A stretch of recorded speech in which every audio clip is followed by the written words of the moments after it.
भूर्भुवस्वः तत्सवितुर्वरेण्यं भर्गो देवस्य धीमहि धियो यो न प्रचोदयात्। इस गायत्री मंत्र का जाप बहुत लोग इस पूरे संसार में करते हैं। इसका अर्थ बहुत ही साधारण है कि हम पृथ्वी लोक, भूर्वलोक और स्वर्लोक से व्याप्त उस सृष्टिकर्ता, उस परमात्मा के तेज का ध्यान करते हैं।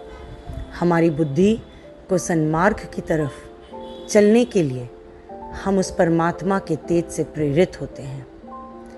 इस श्लोक के ज़रिए हम उस परमात्मा से प्रार्थना करते हैं कि वो हमें हमेशा सही मार्ग दिखाएं और अपने तेज से प्रेरित करें कि हम उस पर आगे बढ़ें।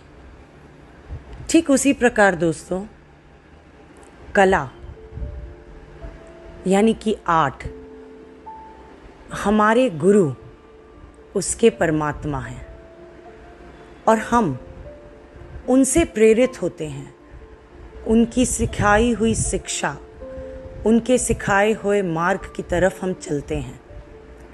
लेकिन ठीक जिस तरह हम इस गायत्री मंत्र का जाप हर वक्त करते हैं, इस गायत्री मंत्र से हम प्रेरित होते हैं और इस गायत्री मंत्र से हम यहाँ तक कि ध्यान भी लगाते हैं, ठीक उसी प्रकार हम कला में भी अपने गुरु से सीखी हुई या मिली हुई शिक्षा को बार बार प्रयास करते हैं और इस प्रयास से हम अपने कला को एक रूप देते हैं जो हमें अपनी कला को सारी दुनिया के सामने प्रस्तुत करने के लिए मजबूर करता है। क्योंकि जब हम किसी चीज़ को बार बार कोशिश करते हैं और उसी सीख पर हम बार बार अपने आप को, उसी रास्ते पर हम हमेशा अपने आप को लेकर जाते हैं, तो ये बहुत ही एक सिंपल सा चीज़ है, साधारण सी चीज़ है कि गलतियाँ भी सुधर जाती हैं। और कला हमें इस चीज़ को सिखाता है, हर श्लोक हमें इस चीज़ को सिखाता है कि हम जब किसी भी चीज़ का प्रयास लगातार करते हैं तो गलतियाँ अपने आप सुधरने लगती हैं, क्योंकि हम उन गलतियों से सीखते हैं और उन गलतियों को दोबारा ना दोहराने के लिए हम उस चीज़ का दोबारा से हर वक्त से प्रयास करते रहते हैं।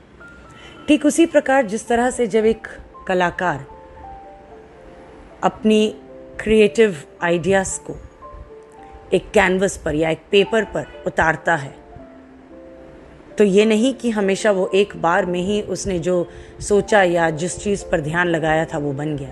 कभी कभी वो नहीं भी होता है, तो वो उसको दोबारा कोशिश करता है, तिबारा कोशिश करता है, फिर से करता है और फिर जाकर उसकी अपनी क्रिएटिव आइडिया, उसकी इमेजिनेशन, जो उसने विज़न किया था, वो दुनिया के सामने एक खुले कैनवस, एक खुले पेपर के ज़रिए सामने आती है। तो दोस्तों, हर श्लोक में कहीं ना कहीं कुछ तो छुपा हुआ है जिससे हम कला और श्लोक को जोड़ते हैं। क्योंकि श्लोक हमें जो सिखाता है, कला में हम उसको प्रैक्टिस करते हैं। श्लोक से हम जो सीखते हैं, कला में हम वो दिखाते हैं। तो हर जगह कला और श्लोक कहीं ना कहीं जुड़े हुए हैं, अगर हर जगह नहीं तो दोस्तों, आज के लिए इस गायत्री मंत्र को जिस तरह से हम ध्यान लगाते हैं, मैं आशा करती हूँ कि हम उसे कला में ही भी उसका प्रयोग करेंगे और अपनी कला को एक उस सीमा पर लेकर जाएंगे जहाँ पर सारी दुनिया, चाहे वो संगीत हो, नृत्य हो, चित्रकारी हो, परफॉर्मिंग हो, एक्टिंग हो, कुछ भी हो, हम इन श्लोकों से प्रेरित होकर, इन गायत्री मंत्र से या कोई भी श्लोक से प्रेरित होकर हम उसे आगे बढ़ाएंगे। तो दोस्तों, आज के लिए इतना ही। फिर मिलेंगे अगले एपिसोड में इन 8 स्तोत्र बाय अमृता तिवारी। कहाँ पर? कुछ बातों का मतलब, कुछ मतलब की बातें, क्या मतलब। धन्यवाद। ओम भूर्भुवस्वः तत्सवितुर्वरेण्यं भर्गो देवस्य धीमहि धियो यो न प्रचोदया। मन में एक अलग सा आनंदमय जाग उठता है जब हमारा दिन श्लोक से शुरू होता है, और उस श्लोक के साथ अगर कला जुड़ जाए तो आनंद में एक दूसरे ही जगह पर पहुंच जाता है। क्या आप जानते हैं दोस्तों कि 64 कलाएं होती हैं और 14 विद्याएं? 64 कला जो कि परफॉर्मिंग और विजुअल आर्ट का संबंध है, और 14 विद्याएं जो वेदास, उपवेदा और वेदांगों का संगम है।